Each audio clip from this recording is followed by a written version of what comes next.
हम लोग टेंसेस आगे बढ़ते हुए हम लोग अब टेंसेस में पढ़ते हैं simple future tense. Simple future tense जो होने वाला है एक्शन, उसके लिए हम यूज़ करते हैं, उसके बारे में बात करने के लिए। और यहाँ पे भी वही चीज़ इम्पॉर्टेंट है, जो टाइम क्लॉज होता है, जो एडवर्ब ऑफ टाइम बताया जाता है, वो बड़ा इम्पॉर्टेंट होता है।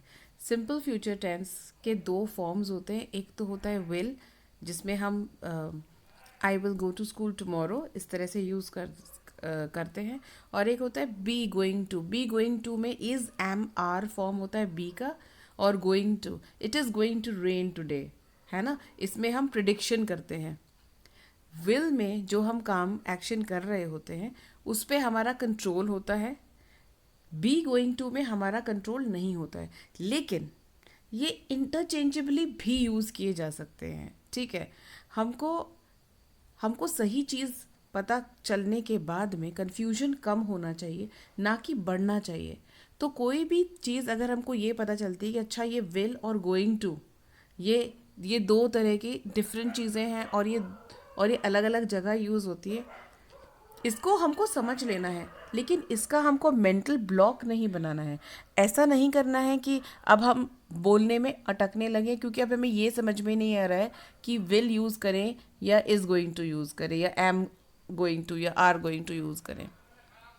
तो अगर आप इसको समझ करके करेक्टली यूज़ करते हैं तो कोई प्रॉब्लम नहीं होगी। लेकिन अगर आपको बोलने के वक्त हेजिटेशन होता है तो फ्रीली वही यूज़ करिए जो आपको पहला चीज़ off the the top of your head, जो आपको पहला आइडिया आता है, जो आपको पहला दिमाग में जो स्ट्रक्चर आता है वो बोलिए। ठीक है।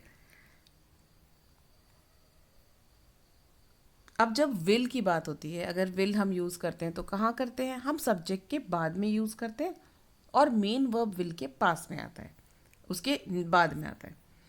अब ये विल से हम जब नेगेटिव बनाते हैं तो कैसे बनाते हैं, पॉजिटिव कैसे बनाते हैं, एक बार देखते हैं। तो पॉजिटिव तो हमने जान लिया है, I will open the door, you will finish before me. और नेगेटिव बनाने के लिए हम विल के बाद में नॉट लगा देते हैं, और कॉन्ट्रैक्ट करते हैं तो वोंट लगा देते हैं। ठीक है, she won't be at school tomorrow, we will not leave yet. और जब क्वेश्चन बनाना होता है तो विल सामने आ जाता है, ऑक्सिलरी सामने आ जाता है। विल से जो क्वेश्चन शुरू होता है वो येस नो क्वेश्चन होता है। ठीक है, और उसको हम बोलते हैं, उसका जब हम रिपोर्टेड स्पीच में जब येस नो क्वेश्चंस हम यूज़ करते हैं तो उसको एक डिफरेंट तरीके से हम ट्रीट करते हैं। ये हम पढ़ेंगे बाद में, लेकिन मैं आपको अभी से इसलिए याद दिला रही हूँ कि जो भी ऑक्सिलरी से क्वेश्चन शुरू हो रहा है उसमें ध्यान रखना है हमको, कि इसके बारे में हम बाद में एक बार और बात करेंगे। दो तरह के क्वेश्चंस हैं, एक तरह का क्वेश्चन जो होता है वो WH क्वेश्चन होता है, दूसरी तरह का होता है ऑक्सिलरी। ये वही ऑक्सिलरी क्वेश्चन है। ठीक है, बस यहीं पे इसके बारे में अभी मैं बात ख़त्म करती हूँ। हाँ, अब be going to. Be going to में क्या होता है, बी के फॉर्म्स होते हैं। बी के फॉर्म्स तो और ज़्यादा होते हैं, लेकिन हम इज़ एम आर की बात क्यों कर रहे हैं? क्योंकि फ्यूचर के बारे में बात कर रहे हैं, तो हम पास्ट की तो बात करेंगे नहीं, वॉज वर की बात तो करेंगे नहीं। तो हम इज़ एम आर की बात करते हैं यहाँ पे। तो हम इज़ एम आर यूज़ करके बनाते हैं, you are going to meet Jane tonight, are you going to meet Jane tonight, you not going to meet Jane tonight. ठीक है, ये इसकी ऑक्सिलरी, ये इज़ एम आर से अगर क्वेश्चन बना यूज़ कर रहे हैं हम, तो हम उसको नेगेटिव, पॉजिटिव और क्वेश्चन इस तरह से बनाएंगे। ठीक है, वही है, कुछ नहीं है, सिर्फ ऑक्सिलरी के बाद में आर लगा, नॉट लगा दिया है, या ऑक्सिलरी के बाद में गोइंग लगा दिया है, और क्वेश्चन शुरू कर रहे हैं तो ऑक्सिलरी से शुरू कर रहे हैं। सिंपल है ना, जैसे हम अभी तक समझते आए हैं, सेम वैसे ही स्ट्रक्चर है, कोई भी खास डिफिकल्ट चीज़ इसमें नहीं है। अब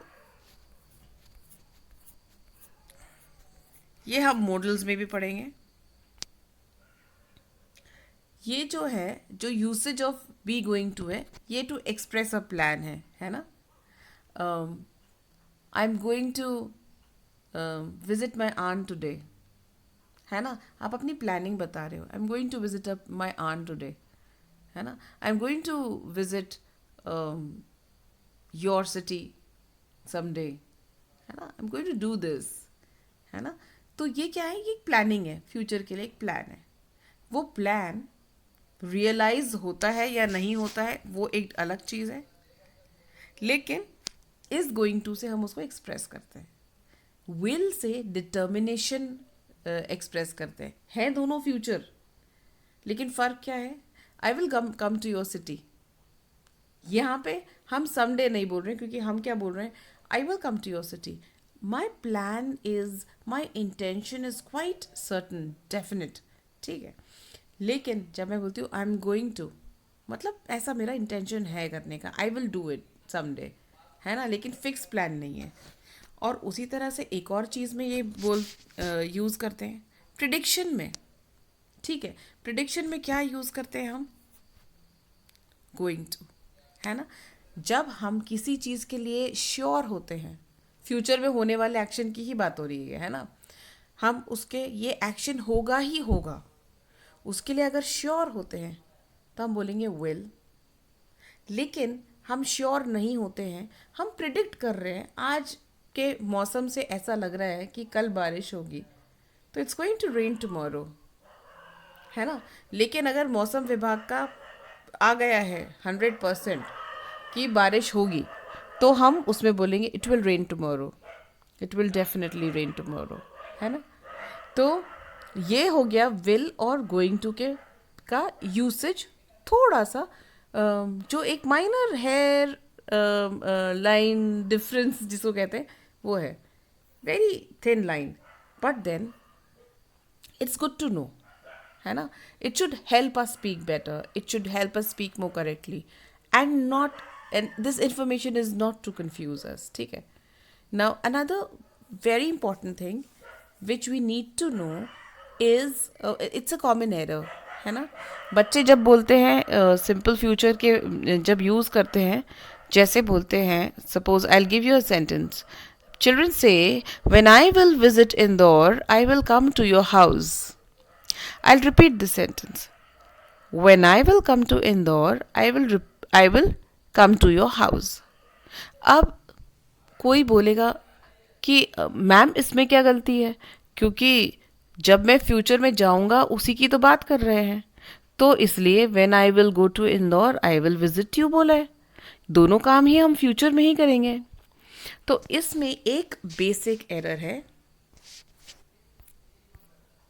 इसमें ये एरर है कि जब भी हम टाइम क्लॉज यूज़ करते हैं, व्हेन, वाइल, बिफोर, इससे शुरू होते हुए, ये टाइम क्लॉजेस क्या हैं, ये एडवर्ब क्लॉजेस ऑफ टाइम है, जो कि हमें कोई फ्यूचर के बारे में बता रहे हैं, फ्यूचर में एक टाइम है ना।